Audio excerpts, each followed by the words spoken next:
আজি মুখ্যমন্ত্ৰী ডক্টৰ হিমন্ত বিশ্ব শৰ্মাই অসম বিধানসভাত ৰাইজৰ দলৰ কাৰাৰুদ্ধ সভাপতি তথা শিৱসাগৰ সমষ্টিৰ বিধায়ক অখিল গগৈ সন্দৰ্ভত যথেষ্ট অপমানসূচক আৰু তুচ্ছ-তাচ্ছিল্যৰ ভৰা মন্তব্য প্ৰদান কৰিছে।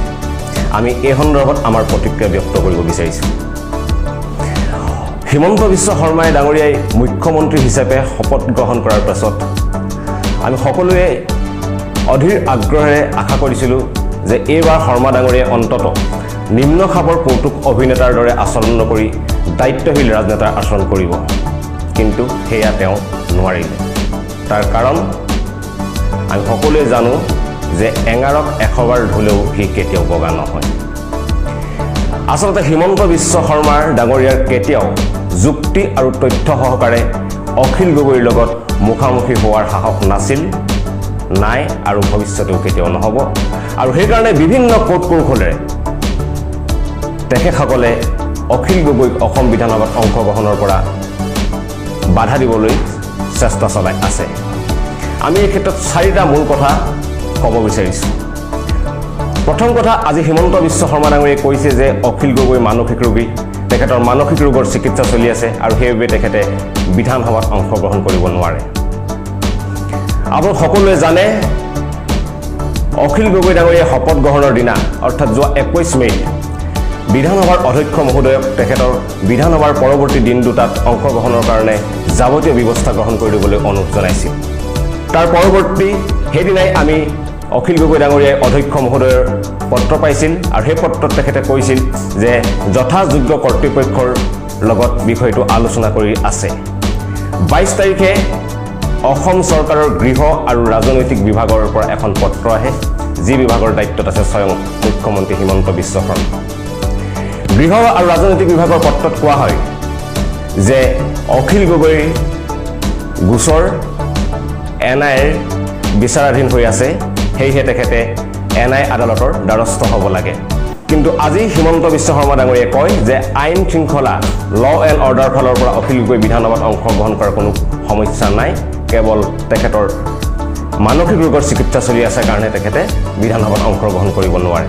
আমি এতিয়া কাৰ বক্তব্য সঁচা বুলি ধৰি ল'ম?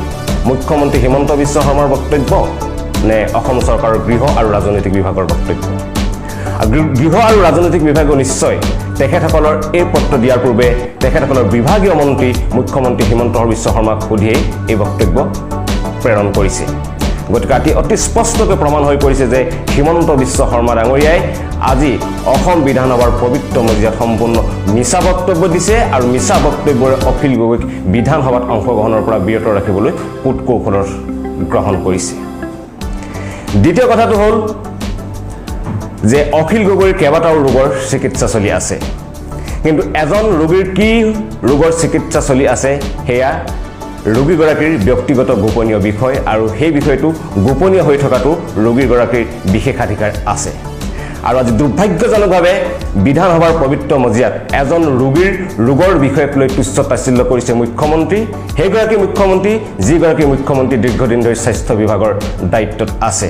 আৰু আজি তেখেতে অসম বিধানসভাৰ মজিয়াত এগৰাকী ৰোগীৰ বিশেষাধিকাৰ ভংগ কৰিছে। আমি ৰাইজৰ দলে এই বিষয়টো যথাযোগ্য কৰ্তৃপক্ষৰ দৃষ্টিগোচৰ কৰিম বুলি আমি সিদ্ধান্ত গ্ৰহণ কৰিছোঁ। তৃতীয় কথাটো হ'ল অখিল গগৈৰ মানসিক ৰোগ আছে, তাৰ প্ৰমাণ দিবলৈ আজি হিমন্ত বিশ্ব শৰ্মা ডাঙৰীয়াই কৈছে যে বিধানসভালৈ আহি অখিল গগৈয়ে ক'ভিড প্ৰট'কল ভংগ কৰি ইখন টেবুলৰ পৰা সিখন টেবুললৈ গৈছে। এই কথাটোৱে যদি মানসিক ৰোগৰ প্ৰমাণ বুলি আমি ধৰি লওঁ, তেন্তে আমি ভাবিব পাৰোঁ নেকি যে হিমন্ত বিশ্ব শৰ্মা এজন মানসিক ৰোগী বুলি? কাৰণ আমি দেখা পাইছোঁ যে তেখেতে ক'ভিড প্ৰট'কল ভংগ কৰি বিভিন্ন অনুষ্ঠানত অংশগ্ৰহণ কৰি আছে। যিদিনাখন অসমত কোনো ধৰণৰ পাৰ্টি হ'ব নোৱাৰিব এনেকুৱা ধৰণৰ বিভিন্ন কথা কৈ DGP আৰু মুখ্য সচিবে সংবাদমেল দিছিল, তাৰ পিছদিনা আমি দেখা পাইছিলোঁ হিমন্ত বিশ্ব শৰ্মাই মাজুলীলৈ গৈ কণ কণ কিশোৰবিলাকক লগত লৈ তেখেতে ভোজ ভাতত অংশগ্ৰহণ কৰিছিল।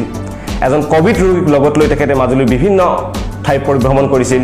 তাৰপিছত তেখেতৰ ক'ভিড ৰোগৰ পৰীক্ষা কৰা হৈছিল নাই এইবিলাক কথা ৰাজহুৱা কৰা নাই। আৰু তাৰ পৰৱৰ্তী সময়তো আনকি আমি কালিও দেখা পাইছোঁ যে তেখেতে যেতিয়া অক্সিজেনৰ এখন ট্ৰেইন আহিছে তেতিয়াও ক'ভিড প্ৰট'কল ভংগ কৰি তেখেতে সেই ৰেলখন তেখেতে আদৰণি জনাইছে।